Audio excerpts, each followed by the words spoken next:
Last time, in episode 5, we began reassembling our CRF450X engine by installing new ProX seals throughout the bottom end.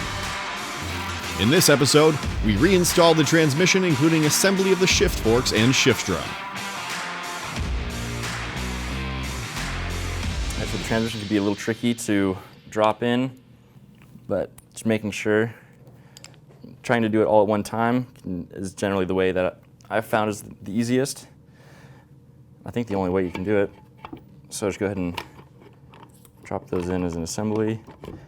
I try to hold the washers, the thrust washers that are on the bottom side. I try to hold those up with my fingers as long as I can, and then drop it in. And then once I get to this point, kind of lift the case up, making sure that both shafts are fully seated against the bearings. Now at this point they're not going to rotate because your shift mechanism isn't installed. So they're going to stop there because we're going to be in between gears somewhere. So until we install the shift forks and the shift drum, we're not going to be able to get this to rotate.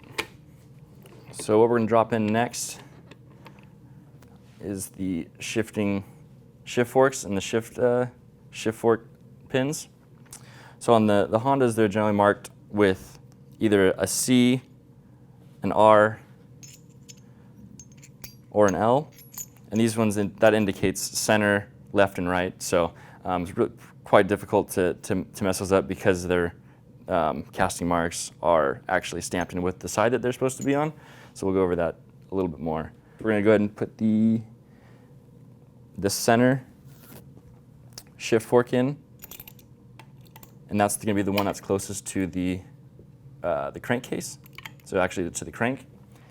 And then the right shift fork and the left shift fork. So it's going to be, if you're looking at the top of the engine, this side is going to be your right side, and this side up here is going to be your left. So if you're sitting on the engine, or sitting on the bike, sorry, your right hand is going to be your right shift fork, and your left hand is going to be your left shift fork.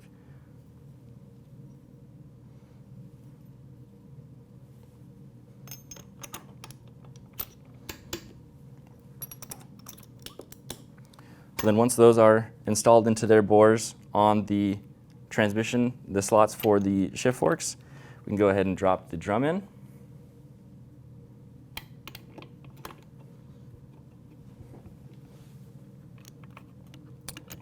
And then in order to get this to drop in properly, you'll need to shift the transmission gears that are engaging on the forks a little bit in order to get the fork pins to drop into their proper slots on the shift drum. So then once they're in the slots, then we can go ahead and install